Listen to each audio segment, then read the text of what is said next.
Sobre la relación actual que el ser humano ha establecido con la naturaleza, hemos realizado el año pasado una exposición internacional que se llamó Ejemplos a seguir, expediciones en estética y sostenibilidad. Con la conversación de hoy mantenemos este camino. Saludan conmigo los anfitriones de esta noche, o de toda la serie de conversaciones, Miguel Yusti y Víctor Krebs, y los invitados de hoy, Ana Sujetti y Alberto Benavides. Bienvenidos. Gracias.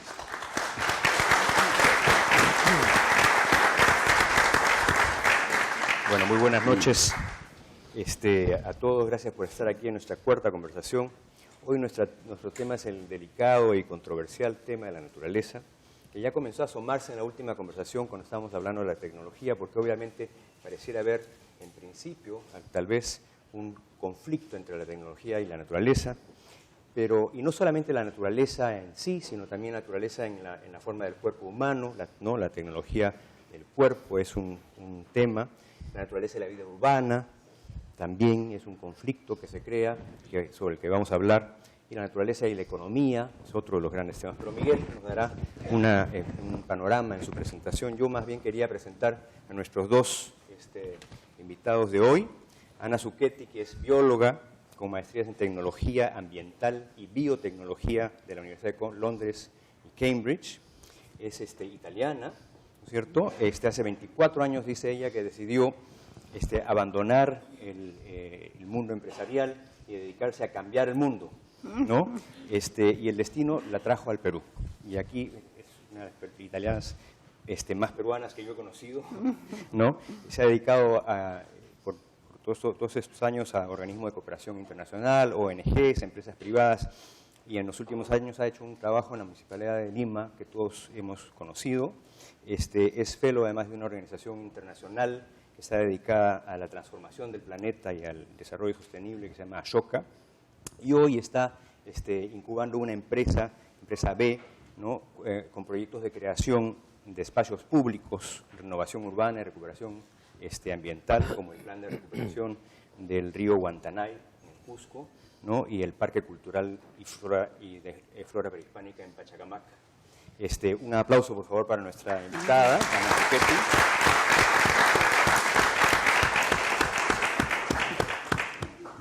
Y Alberto Benavides, quien es el famoso filósofo que se fue al campo hace 20 años, ¿no? Es un agricultor orgánico que ha creado un oasis en Ica que se llama Samaca, donde produce y exporta productos alimenticios, algodón, cría llamas, y donde además ha fundado la Escuela Libre Puerto Guamaní, ¿no? Y la Biblioteca Abraham Valdelomar de Huacachina, que además publica ediciones de libros bastante importantes en nuestro medio. Se graduó en la Universidad Católica, donde fue profesor e investigador de filosofía por 25 años, y puede decirse que ahora ejerce esa filosofía en el campo, como agricultor, como filósofo y además como promotor cultural, porque en 1983 fundó el Centro Cultural Antares, ¿no? Que promueve además un festival de poesía que todavía creo que está activo, ¿cierto? Patio Azul, una revista literaria Umbral, y es autora además de varios libros de filosofía y de poesía, que escribe desde Samaca. Un aplauso, por favor, para Alberto.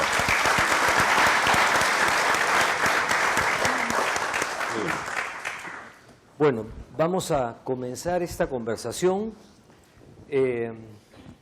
planteando quizás una pregunta inicial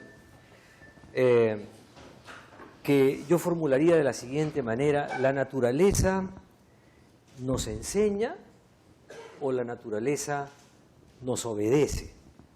¿Debe enseñarnos, puede enseñarnos o debe o puede obedecernos?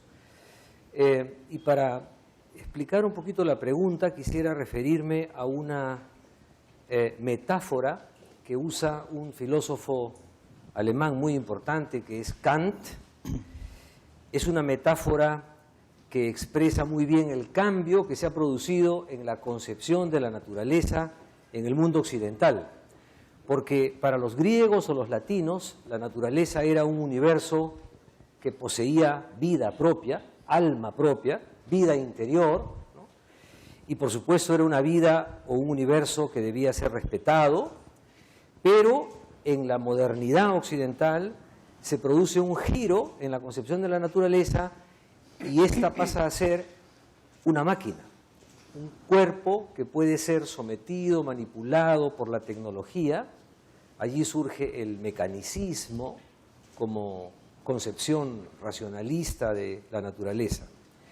Y la metáfora a la que me refiero es la siguiente. Voy a leer un texto que escribe Kant. Dice: la razón debe dirigirse a la naturaleza no como un niño que deja que el maestro le diga cuanto quiera, sino como un juez que obliga a los testigos a responder a las preguntas que él les plantea. La naturaleza es una maestra de la vida y nosotros somos niños ante ella, o nosotros somos los jueces que le imponemos a la naturaleza lo que nosotros queremos proponernos racionalmente. Le hago primero la pregunta a Alberto. ¿Nos puede enseñar la naturaleza?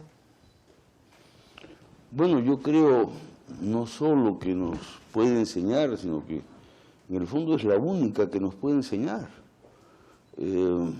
Después de todo, incluso las obras artificiales, pensemos un motor de explosión a gasolina, tiene que seguir todas las leyes de la naturaleza, tiene que conformarse a la naturaleza, es decir, no salimos de la naturaleza en ningún caso.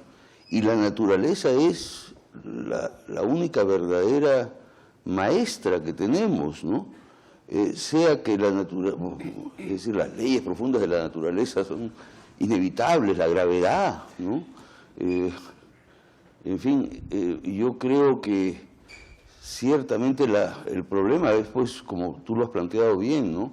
El hombre moderno, la modernidad, que cree que puede dominar a la naturaleza, además quiere mirarla desde alguna atalaya, ¿no? O sea, mirar a la naturaleza, observarla como un sujeto separado de ese objeto que es la naturaleza. Y la modernidad, pues, primero que es un experimento muy reciente, ¿no? Habría que pensar que antes de fines del siglo XIX, hasta el siglo XX, no hay automóviles, por ejemplo, ¿no? Es decir, los cambios que ha habido han sido tremendos, ¿no? Yo recuerdo que mi padre contaba que él nació el año que llegó el primer ómnibus a Lima, 1920, y realmente, pues, eso es la tecnología moderna a partir de la invención de la máquina de vapor, ¿no? 1848, ¿no? A partir de ese momento surge una tecnología que finalmente, pues, nos lleva a las maravillas que tenemos hoy día, incluido este micrófono, ¿no? Y, en fin, ciertamente hemos dominado a la naturaleza de muchas maneras, la hemos puesto a nuestro servicio. Aquello que dice Rafa León en su artículo de Caretas, que yo se lo recomiendo a todos, ¿no? La diferencia entre naturaleza y recurso natural. El hombre moderno tiende a pensar en la naturaleza como recurso natural, o sea, algo que yo voy a usar para mis fines. Yo veo el bosque y no veo los árboles, veo madera, veo árboles maderables, ¿no? Entonces, a partir de ese momento, ya la naturaleza es usada y finalmente quizá usada vilmente, de tal manera que la destruimos, ¿no? Que es lo que ha ocurrido con la tecnología moderna en muchísimos casos, y que hoy día, pues, comienza a haber una conciencia de que tenemos que ser más inteligentes en relación a la naturaleza, que es finalmente nuestra única educadora, ¿no? Es aquello que decía Valdelomar, ¿no? Nuestro gran genio de Ica, ¿no? Dice: oh cielo hondo y diáfano, me enseñaste a pensar, ¿no? La verdad es esa, ¿no? La naturaleza, desde muchos puntos de vista, y quizá también desde un punto de vista silencioso, ¿no? De la meditación, ¿no? Cómo acercarnos a la meditación en medio, pues, el ruido de las ciudades, el estruendo que hace temblar todas las cosas, dice por ahí Rilke, ¿no? Ese estruendo impide que el hombre tenga la serenidad para realmente aprender, ¿no? Pero tal vez tenga que ver con lo que dice Kant y con lo que tú mismo estás señalando, más bien una cuestión de actitud, ¿no?, con respecto a la naturaleza, que el hombre ha cambiado su actitud, que antes colaboraba con ella, antes pues cazábamos y agradecíamos a la naturaleza, ahora cazamos con completa inconsciencia. Yo me acuerdo en los años 80, Alan Hereira, un periodista de la BBC, fue llamado por una tribu, una pequeña cultura que se llamaba los Mamas en Ecuador, en los Andes de Ecuador, y lo llamaron porque habían decidido mandarle un mensaje al mundo. Esa es una cultura que había permanecido aislada completamente del mundo occidental y habían mantenido todas sus costumbres, etcétera, etcétera, y su religión, y el mensaje que querían mandarles era que el corazón del mundo estaba enfermo. Y eso, pues me imagino, porque habían sido vistos síntomas, ¿no?, del cambio del clima, ¿no? Bueno, yo coincido con Alberto que la naturaleza es nuestra gran maestra, ¿no?, nuestra mauta, ¿no?, y me encanta que sea además femenina. Nos enseña mucho todos los días y creo que probablemente al comienzo de la historia de la humanidad le teníamos miedo y por eso la venerábamos, ¿no? La venerábamos, teníamos devoción a la naturaleza y le agradecíamos. Y acá en el Perú, ¿cuántas manifestaciones hay de esa devoción, ¿no?, de ese agradecimiento? Justo acabo de estar en el Cusco y trabajando para el proyecto del río Guatanay y me explicaba la decana del Colegio de Arquitectos que la ciudad fue diseñada en función evidentemente del río, del trayecto del agua y del trayecto del sol. Y los templos, el Sacsayhuamán y el Coricancha y Tipón, fueron hechos como homenajes al agua, al gran poder del agua que también se consideraba mágico y al poder del sol. Entonces, antes la venerábamos. Con la evolución del hombre le hemos perdido el miedo y ahora la ultrajamos, ¿no? La naturaleza violada creo que es la imagen quizás más clara de lo que está pasando, ¿no? Y Tía María es una de las manifestaciones, ¿no? ¿Por qué la gente se aferra tanto a eso, ¿no? Porque la naturaleza ahí ha sido violada durante décadas y se ha perdido la confianza en las instituciones que deberían defenderla y protegerla. Así que esa es un poco triste, pero creo que también hay oportunidad para el optimismo, ¿no? Desde las acciones individuales o colectivas de que eso puede cambiarse. Y creo que estamos ante movimientos globales interesantes hacia el cambio, pero en un momento de la historia de la humanidad donde nos acercamos quizás a la destrucción, ¿no? Alberto bueno, llama, pero digamos,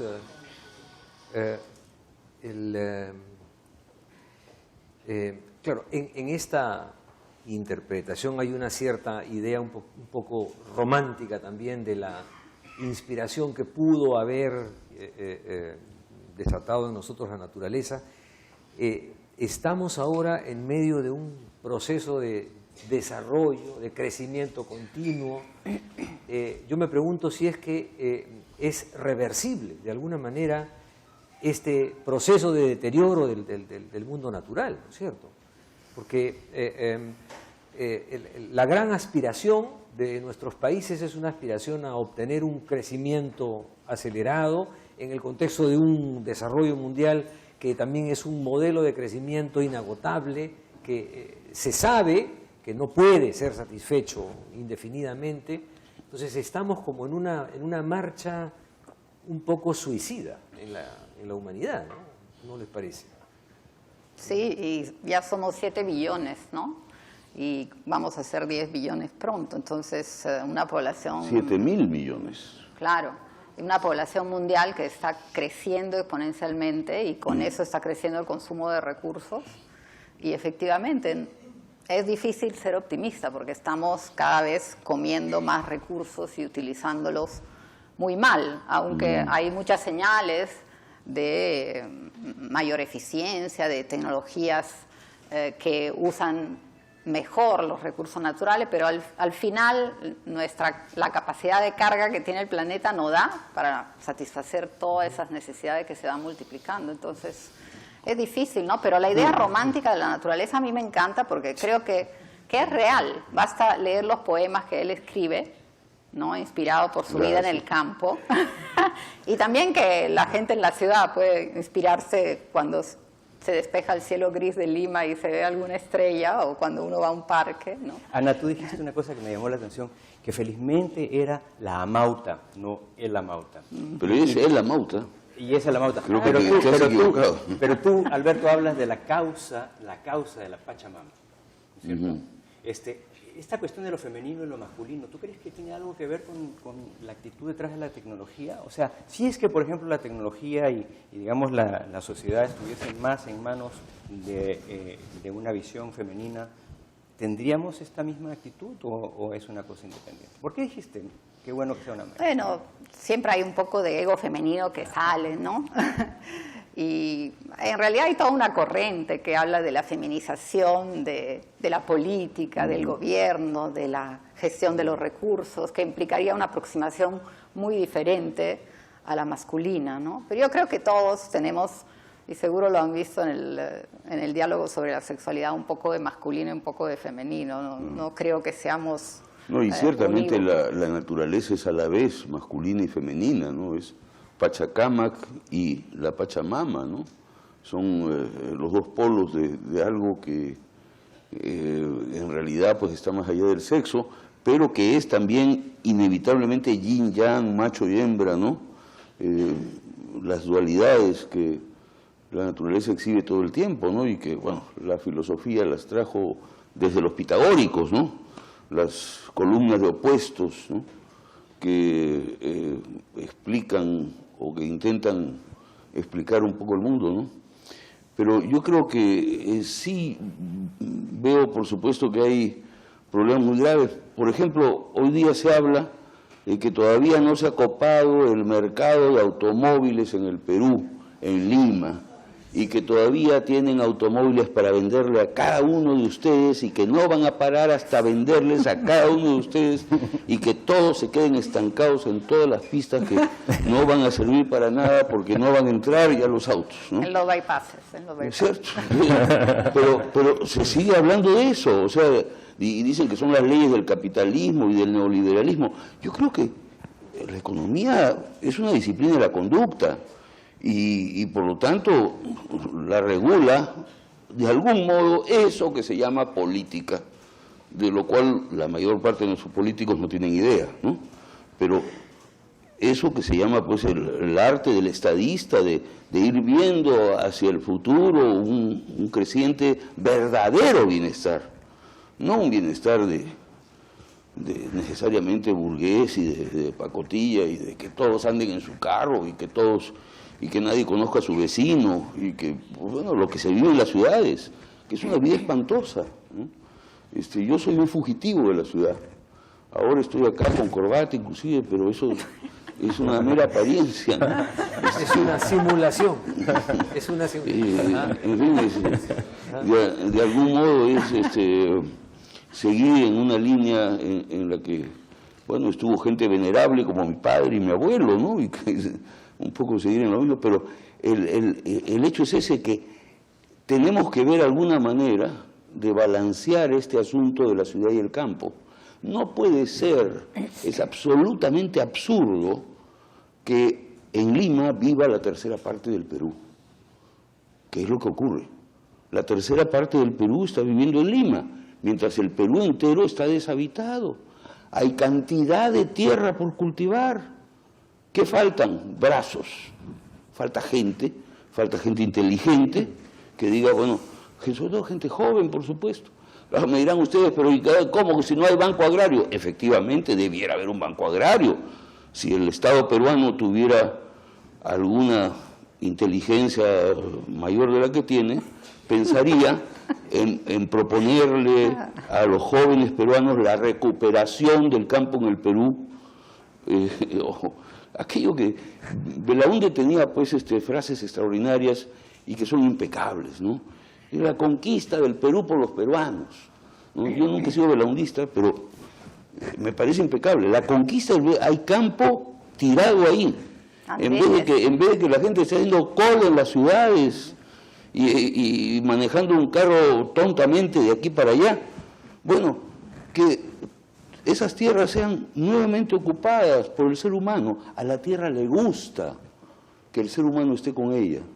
Sí, pero Crecen, las cosas crecen. Pero entonces la pregunta es, ¿por qué es que hay la gente está centralizándose en las ciudades? Yo pienso, por ejemplo, en una imagen que da Mumford de la tecnología, pero que podemos decir que es de la política misma, ¿no? La tecnología, dice, tiene los ojos de la ciencia con su idea de progreso y producción, eso es lo que la guía. Y como nutrición tiene la economía, que es consumista. Entonces, una tecnología que tiene esa, va a tener, ¿no?, ejemplos, como por ejemplo ejemplos que tenemos globalmente, la resistencia a bajar las emisiones de los automóviles, por ejemplo. ¿Cuáles son los intereses que están atrás? O localmente, Dakar, por ejemplo, es otro ejemplo en el que prima sobre la decisión, no la naturaleza, nuestra relación con la naturaleza, sino otra cosa, ¿no? O el bypass de 28 de julio, que ha dejado a un lado un proyecto en el que la naturaleza iba a ser protagonista de la ciudad. O sea, hay una idea de la ciudad y la naturaleza en simbiosis, ¿no? ¿Qué cosa es lo que tenemos que hacer para cambiar eso, para revertir este monstruo que tiene ojos de progreso y de producción, ¿no?, y una nutrición capitalista y consumista? Mira, yo vuelvo a lo primero, ¿no? La naturaleza es la gran educadora. Necesitamos educar, sobre todo a nuestros niños, hacerlos sentir lo que es la naturaleza, que la naturaleza está viva, que cada planta, que cada árbol es un ser vivo, una demostración de la existencia de Dios, ¿no? Que los cielos y los mares y los ríos son sagrados. Esas cosas de las que habla Arguedas, ¿no?, y que se repiten a veces burocráticamente, pero yo sí creo en ellas, sinceramente, ¿no? Yo creo en la sacralidad de la naturaleza, ¿no? La naturaleza es obra de arte divino, como dice Platón, ¿no? A diferencia de los artificios, que son obra de arte humano, ¿no? Y que, en fin, pero yo creo que tenemos que comenzar por ahí, ¿no? De ahí la importancia de los jardines botánicos. En Lima no hay un jardín botánico que merezca el nombre, y eso en el país que tiene quizá la mayor biodiversidad del mundo. Y no tenemos un jardín botánico a donde nuestros jóvenes puedan ir y descubrir un molle y saber de las plantas maravillosas, los árboles nativos, un guarango, las distintas plantas maravillosas que tenemos en el Perú y no hay en Lima un jardín botánico. A mí me hablan de hacer colegios, yo me río, porque yo no creo que en los colegios aprendan mucho los chicos, ¿eh? Yo creo que mucho más aprenderían en el campo. Ahora, dado que no hay el campo, lo que dice Pessoa, ¿no? Un jardín, ¿no?, es un resumen de la civilización, ¿no? Ahí donde el hombre fabrica un poco de campo, ¿no?, precisamente por su amor al campo, en fin. Yo creo que por ahí es que vamos a encontrar más sentido, y luego que tenemos que comenzar a pensar en los límites del neoliberalismo, ¿no? Basta ya de codicia constructora, ¿no? ¿Hasta cuándo van a construir nichos para vivir ahí, ¿no? Porque son nichos, ¿no? O sea, viven en nichos, ¿no? Y a los muertos también, que mal los entierran, ¿no? Esos nichos para poner muertos antihigiénicos y absolutamente absurdos, ¿no? Pero vivimos mal y hasta nos enterramos mal, ¿no? Y por último hacemos cementerios sobre tierra fértil, cosa que jamás hicieron los pueblos prehispánicos. Nunca lo hicieron, enterraron al pie del valle, en el desierto. Ahí enterraban a sus muertos. Hay que estar locos para sembrar muertos en tierra fértil, ¿no? Más bien...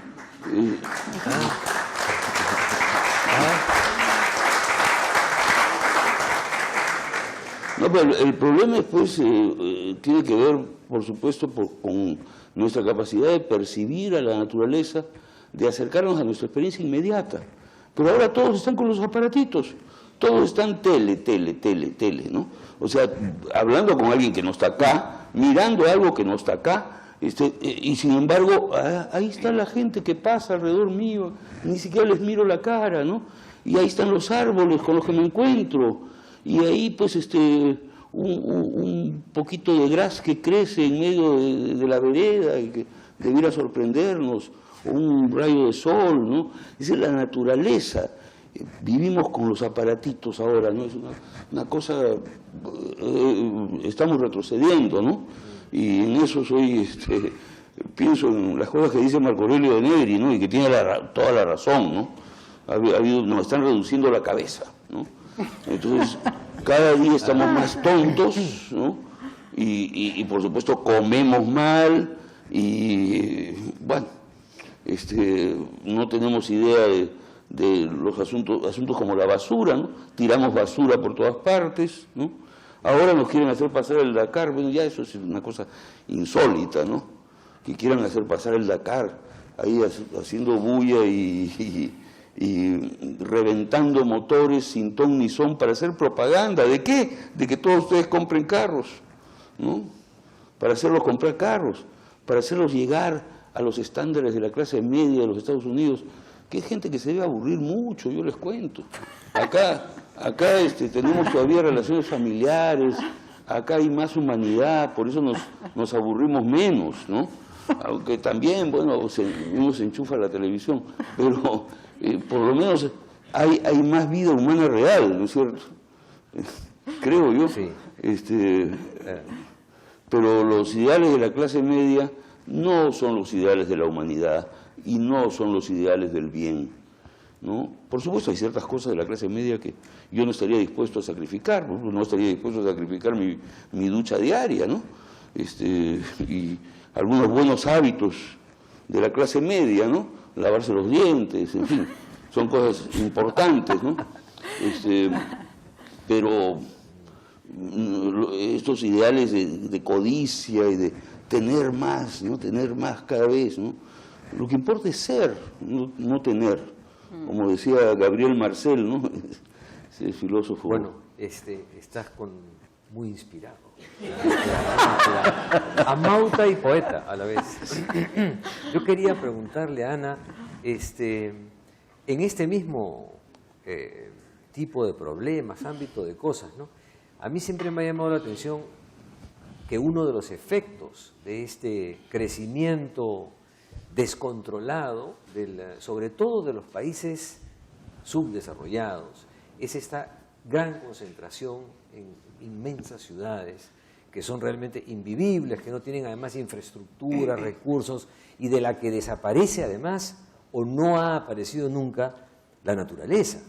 Y tú te dedicas un poco a ver cómo hacer que la naturaleza exista en la ciudad, ¿no?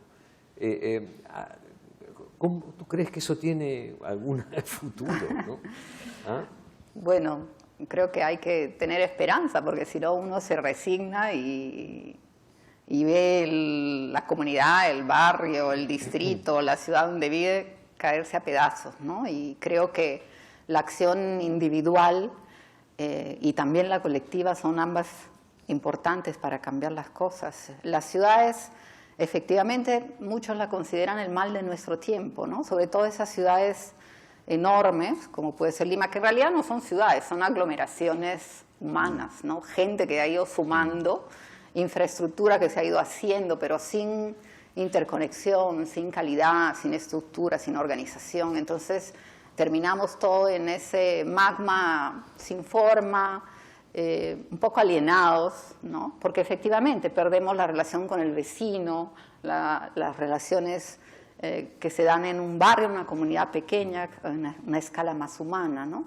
Pero, bueno, esas son nuestras grandes ciudades latinoamericanas y, por supuesto, asiáticas también, y las africanas van por el mismo camino. De hecho, el proceso de urbanización va a seguir. O sea, ahora América Latina y Caribe son el subcontinente más urbanizado del mundo, ¿no? Estamos alrededor del 70% de población urbana y creo que en el 2050 vamos a llegar a 87%, casi 90% de población urbana. Por eso proceso de migración tan fuerte que ha habido por diversas razones históricas. Acá en el Perú todas las conocemos, la pobreza, el conflicto, ahora en las laderas del Cusco, tan fresca la experiencia, se están asentando comunidades campesinas que vienen de zonas que las mineras están comprando, le están comprando las tierras. Y entonces se van a la ciudad y donde se asientan en las fuertes pendientes del Cusco, en la zona de mayor vulnerabilidad, donde no hay ningún tipo de servicio, ni va a haberlo en el corto o mediano plazo, ¿no? Entonces son procesos migratorios empujados por pobreza, violencia y también ilusión de una mejor calidad de vida. Finalmente la ciudad nos da esa ilusión. Y creo que en muchos casos sí es posible construir ciudades más humanas, ¿no? No sé si Lima o Sao Paulo o Bogotá o México puedan serlo. Quizás están en una espiral de degradación que va a ser bien difícil recuperar, pero otras de escala menor sí, ¿no? Y evidentemente estas aglomeraciones urbanas son ciudades dentro de la ciudad, ¿no? Y creo que sí podemos hacer mejor esas ciudades dentro de la ciudad. Empezando a poner más espacio público y más parques para empezar, y más vegetación y más árboles, ¿no? Por eso yo me he dedicado con pasión y alma a ello, porque creo que en realidad la esencia de la ciudad es su espacio público. Las ciudades deberían ser lugares de encuentro y de integración y deberían ser más públicas que privadas, ¿no? Si así fueran, serían ciudades más humanas, serían ciudades más integradas, serían ciudades más sociables y más sostenibles, ¿no? Entonces, hay ejemplos en el mundo, siempre salen las ciudades nórdicas del norte de Europa como digamos, los arquetipos, pero también acá hay ejemplos lindos, ¿no? Curitiba, ¿no? Que 20 años o más de políticas urbanas y ambientales sostenidas han cambiado la calidad de la ciudad. Medellín, que era una de las ciudades más violentas de la región, está haciendo unas transformaciones espectaculares. Yo me sorprendo cada vez que voy. Los barrios se han pacificado a partir de intervenciones con recursos públicos, a raíz de políticas públicas muy fuertes, para poner equipamiento y servicios para la gente, priorizando los que menos tienen, ¿no?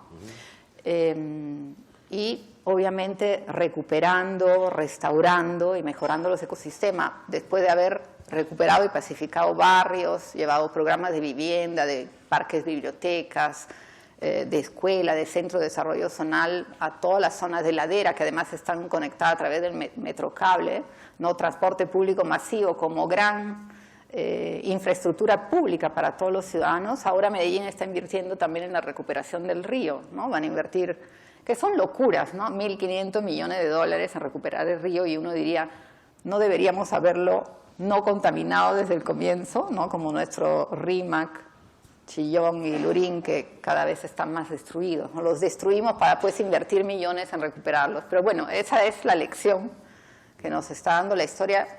Entonces hay ejemplos de ciudades que sí están cambiando, que sí están creciendo mejor, y a mí me gustaría ver pronto algunas ciudades peruanas en esa lista de ejemplos, ¿no? Y creo que ahí es obviamente la acción pública, de las políticas públicas, y por lo tanto la buena política, pero también creo en la acción individual y en la acción colectiva, ¿no? Me acuerdo cuando era una adolescente que iba a empezar a estudiar biología y mi hermana estudiaba sociología en la universidad, ¿no? Y teníamos siempre ese debate de cómo cambiar las cosas. Y ella, como socióloga, me decía, solo se pueden hacer desde grandes movimientos colectivos y sociales, la acción individual no va a cambiar nada. Y yo le decía, no, hay que partir de cada uno, desde adentro de nosotros, ¿no? Y todavía creo en ello. Creo que hay muchos ejemplos lindos, incluso en esta ciudad, que inspiran mucho y que finalmente también generan después movimientos colectivos y movimientos globales, ¿no?